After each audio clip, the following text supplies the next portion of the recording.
Welcome back to another episode of Eyewitness News PolitiCast. This one's a special one as we preview the Democratic National Convention that will be coming up in Chicago next week. And with us is former U.S. Senate candidate and Democrat Christina Pascucci, and of course, award-winning television journalist as well. Something else to note about Christina there too. And Christina, it's been interesting to watch these last few days and last week. We've seen a lot of TV ads from Kamala Harris about someone who is coming back towards the middle, it seems, and adopting even Yep. some Republican talking points, right? So, who was that in the Senate race this last time around? I think it was you instead of. You know, they took a role from my playbook. Well, it's really good to be with you. Thank you for having me. And I do think that's the right move because Americans in general are so sick of politics as usual. They're looking for a candidate really who just has common sense, who can appeal to what Americans want right now, which is, of course, we've been talking a lot about economy,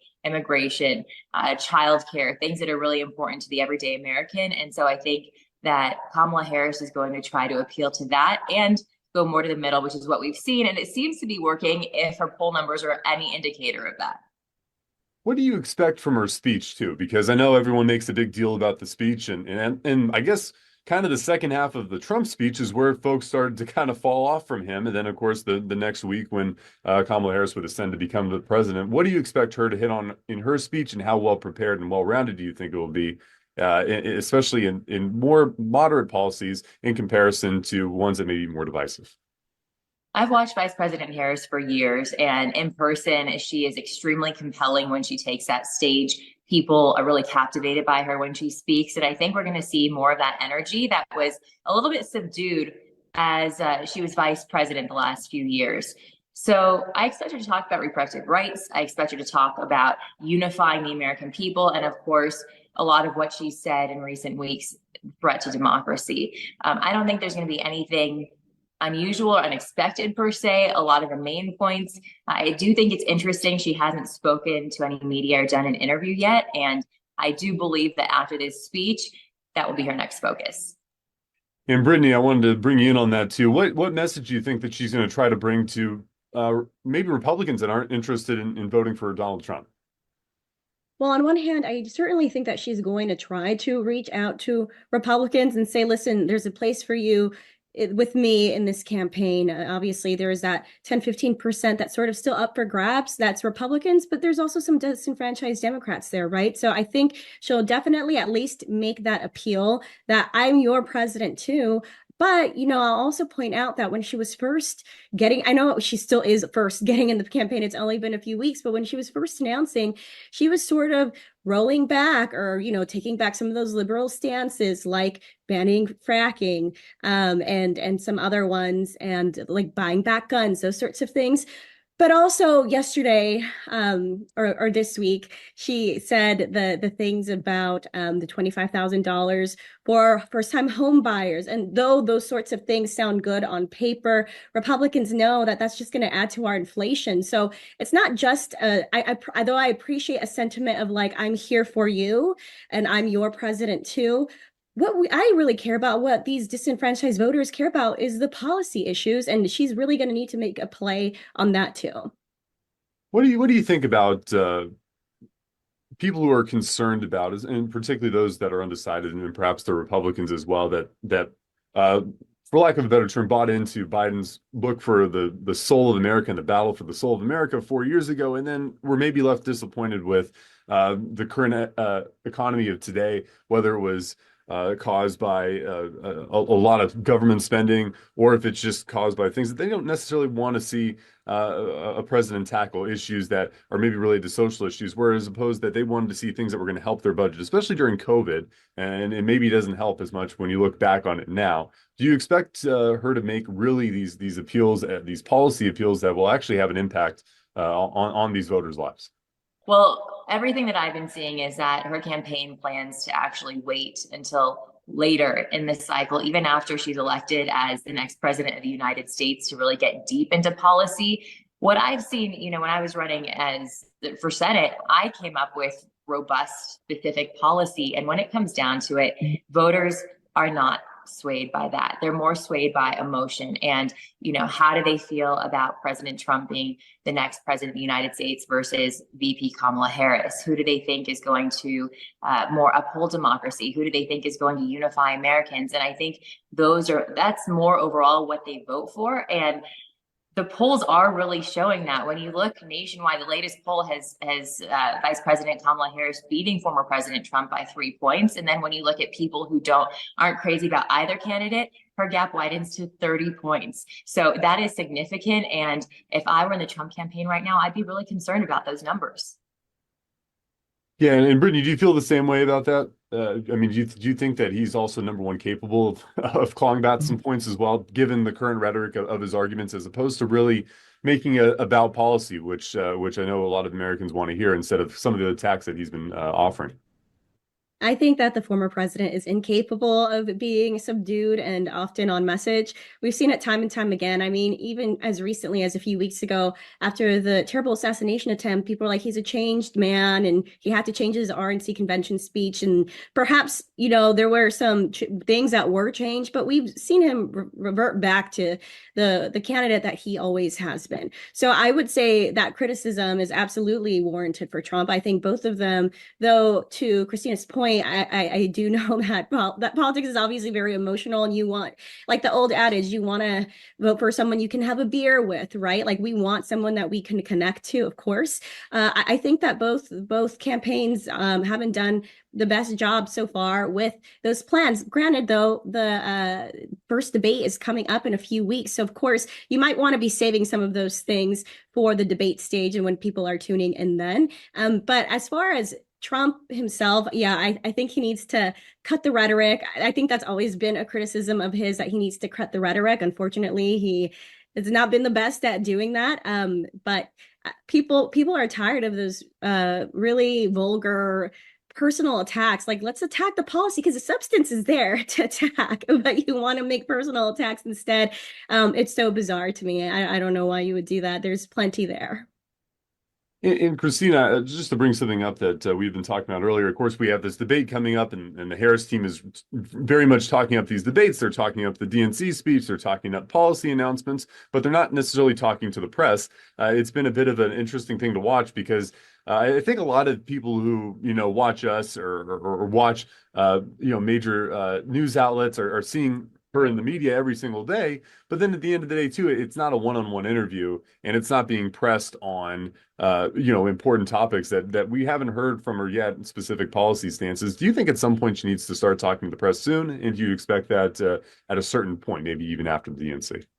Without a doubt. I mean, I am a little bit biased being a journalist at heart. I think it's extremely important to talk to press and answer those questions. The American people deserve that. And I know she will. She has said that before the end of August, she will. Frankly, up to this point, she hasn't really needed to, because there's been such an injection of energy, unlike anything I've seen in recent years, around the Democratic Party. And so they're really rallying around her. There's been extensive, exhaustive news coverage.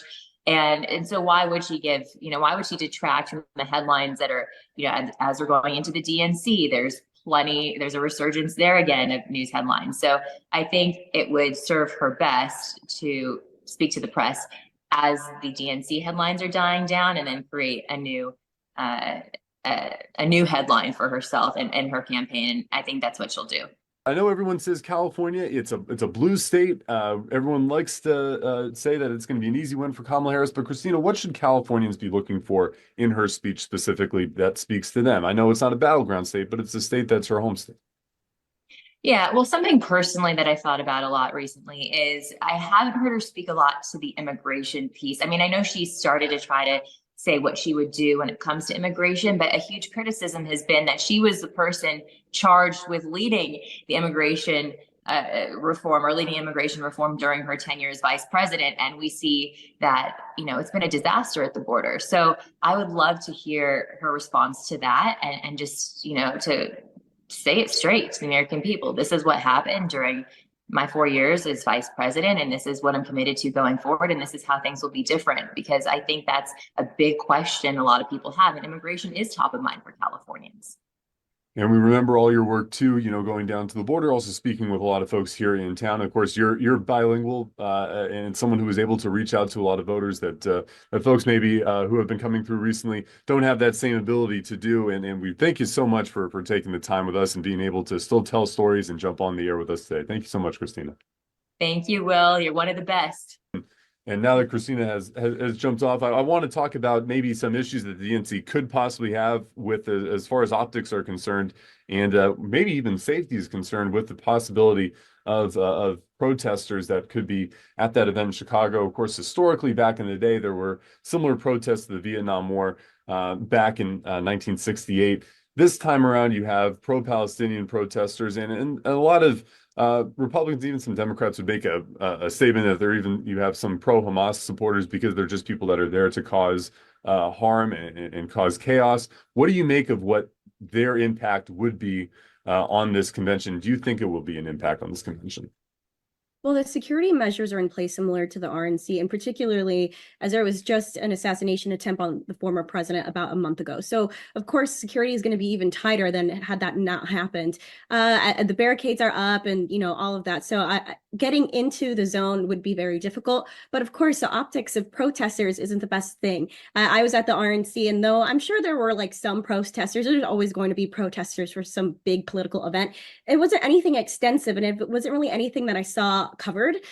So if it is very well protested, that does create a differentiation between what we saw at the RNC and the DNC. That's not the best optics, and I can see the campaign ad now of what Republicans could cut.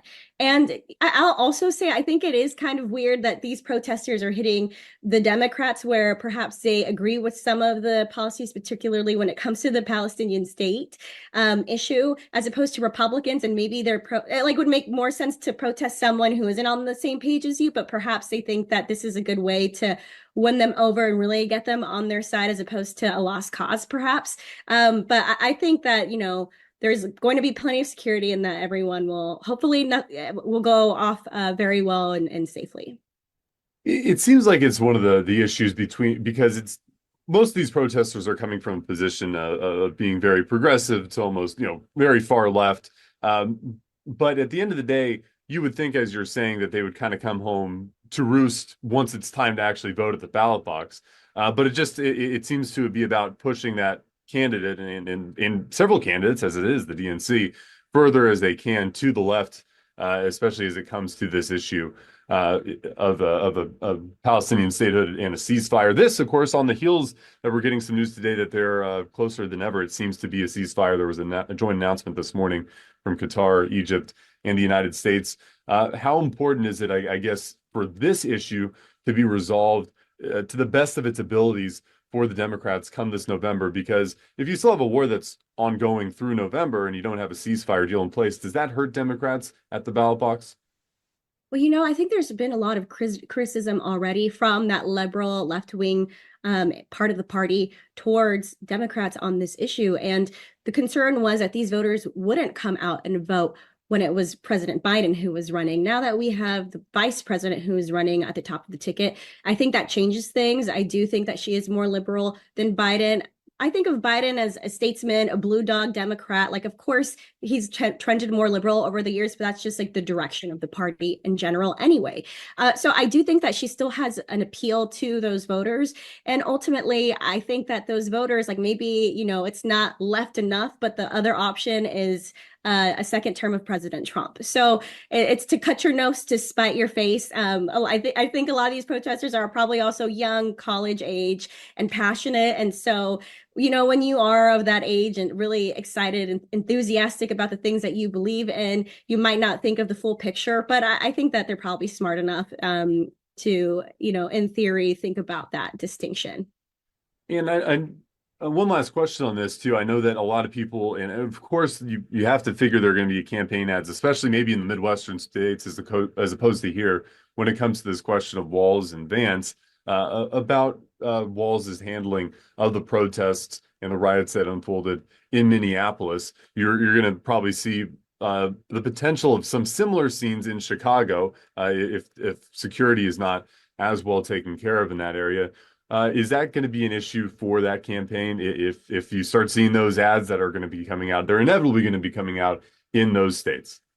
Yeah, I think you bring up a great point. I mean, I can also see this ad now where they're taking potentially, a potential Chicago protest and what happened in Minneapolis and comparing the two and, saying essentially that the country is on fire and look who's connected to both of them. It's Walz. But the problem though is on the messaging end is that we've already had the audio tape come out that was leaked. It obviously must have come somewhere from Harris Walz world of Trump congratulating Walz on the job well done. And, I guess there's an argument to be made, like he had to call him, he had to do, it's just like what you do as president is to support the governors. But it's a little less stronger of a message when you do have that audio from Trump himself. It's not accusation. It's like Trump himself saying those words. So I do think that it kind of lessens that argument a little bit. And I was going to say, who was president during that time? Who is that going to get thrown back onto, whether it's in debate or if it's in counter ads? It feels like it would be the president or the former president, Donald Trump. What do you expect from him and his team to be hitting on during the week of the DNC? There's already been that the announcement of the speakers and the allocation of their times. What do you expect Oppo to be during that time? A campaign hits, or I guess counter campaign hits every day, because there's been a lot of meme-worthy moments from the speakers that are going to be coming up, especially on platforms like X. So when we're looking at the speakers and who's going to be addressing convention attendees and Americans and just like people across the world, of course there's going to be Oppo research that's dumped and there's going to be hits and then on Twitter. But this is what I will say is that, we've already talked about this, but Trump isn't really known for sticking to the script and the teleprompter. He likes to go off the cuff. Some people say that it's great that that's his best self because you get his personality, but also those are the times that he tends to say some of the worst gaffes. He had some yesterday, right? He was giving a press conference. It was with a gigantic binder and he still went off the cuff and had some of those moments. But he was also very, very, when he's talking about Biden being not energetic, like that's what I was getting from him. And so I think he needs to find that balance of being able to stick to the script, but bring out some of his personality, because some people do like that. And if they're able to highlight the negatives of the speakers, Trump can stay on message. I think that they have an opportunity here to be successful. However, it's that second Trump component that is the most crucial here. And it's really a matter of, principal management and if he can stay on message. And just to kind of bring it back, I know that there's going to be remarks, especially as it goes to Kamala Harris, having not done several speeches, having not done a lot of sit-down interviews. There's been criticism of her presentation. How important are the role of surrogates, and in this case, the role of these speakers of the DNC, in having someone who, regardless of a political opinion of him, who is as gifted in that area as former President Obama, and same for former President Clinton as well? Yeah, I think surrogates are incredibly important at this high level type of campaign because they're able to go out and address the press and talk about things that you don't really want your principal talking about. If there was a scandal that needs to be addressed, or if there was like some crisis that needs to be addressed and they, perhaps are not the best spokesperson to talk about this because like if you're explaining you're losing, right? Well, if you have someone who is a good surrogate who can speak on your behalf, that can get clipped, that could be made into an ad, that can go all over social media, which seems to be like a crux really these days for our campaigns. And so those surrogates are incredibly important, especially if they are good at talking with the press, because not everyone is. To be a surrogate, you usually have to be like pretty good about it, but at that level especially. But I think that they're going to be some of her heaviest hitters here. And actually, I'd say that for the Trump campaign as well, surrogates in general. Right, and it's been such an important thing, especially considering you have a candidate with him who's been so rattled. I think it seems like that from the assassination attempt, that you then have to think about, okay, and it's regardless of his age too. It's just that type of attempt on anyone's life, you're going to have other people that are trying to be able to pass along the message, because it's not going to be you on your own. And we've seen J.D. Vance very strategically placed in a lot of his hits and appearances. He seems to be kind of finding his groove at this point as far as what works for him. Maybe it wasn't the speeches that he was originally doing at the beginning At the Trump rallies, it seems to be going in and having these press conferences with the press and providing a bit of a different look as to what his running mate, President Trump, can add, who, of course, will continue to be doing his rallies. And one last thing I wanted to ask you the same question I asked Christina earlier, too, which is what should Californians be taking away from this? Maybe what should folks in the Central Valley be taking away? Because California, it's more likely than not going to be Democratic and likely in a blue landslide as far as what we take away from the DNC. But what should we be looking for in this speech from Kamala Harris in this week? I mean, she was the senator from California. I think that if I was a Democrat, especially like what I would be looking for, or perhaps I should say like maybe what the Harris campaign should be focusing on when it comes to California is telling her story. Because right now what the Trump campaign is trying to do is redefine who she is, or even just define who she is. And right now she has a moment to tell people exactly who she is and what she brings to the table, particularly as they've questioned her race and those just really terrible sorts of comments. I think an ad, especially one playing in California of like her being a child and like here, with her family, like this is who I am. I think that in California would work really well and, remind folks of her roots. But again, it's a blue state anyway. So is it going to make a difference? No, it might be good for messaging overall. Just the contradiction, I guess, of who she is versus like what they want to paint her as, which again, there's plenty of bad policy to focus on. I don't know why Trump or Republicans want to talk about her race. That is just the most asinine thing, in my opinion. Well, and one final follow-up on that as well. Just what's the impact of her being on the top of the ticket as a Californian? Because it seems like California, for a lot of people, has become a dirty word, especially that are those voters that are definitely conservative leaning and maybe those who are still undecided as they kind of think about how it could be a number of outlets have kind of compared or made Gavin Newsom in the California that we see today as the poster boy as what someone thinks of when they think of California, which is largely progressive. It's not necessarily someone wants to be paired with when you're trying to fight over those battleground states for the most part and appeal to those voters that likely are not progressive. Yeah, I mean the damage is done, right? California has some of the worst traffic in the country, highest cost of living, highest gas prices. I mean, the list goes on and on, not to mention the rolling brownouts or like blackouts in the summer and it's so hot, but we want electric vehicles, even though our electrical grid isn't sustainable. So there's definitely reason for people to be concerned. And though I'm a Californian myself, those are the things about my state that I know are in dire need of improvement. And so if she's going to be, if Democrats want to talk about California, I think perhaps focusing on some of like the local issues that she helped with specifically, or maybe even in the Senate, some of the bills, if it had to do with water or something, that's obviously always important in the state. But I think you're right. People, see California and though it's supposed to be this beacon of hope. And I'm not saying that it's not, it will always be wonderful. We definitely are in due of some new leadership, I think. Yeah, well, it's going to be interesting to see how the message is portrayed, right? Because it's that tough balancing act of, okay, I want to talk about my home and talk about what the story that made me growing up and became who I was. But in the same respect, it's going to be tough to talk about it too much and go into depth before people start linking policies and all that stuff. So, Yeah. well, thank you so much. I appreciate your time as always, and glad to have you on. And have a great weekend as we look forward to the DNC next week. Thanks for having me.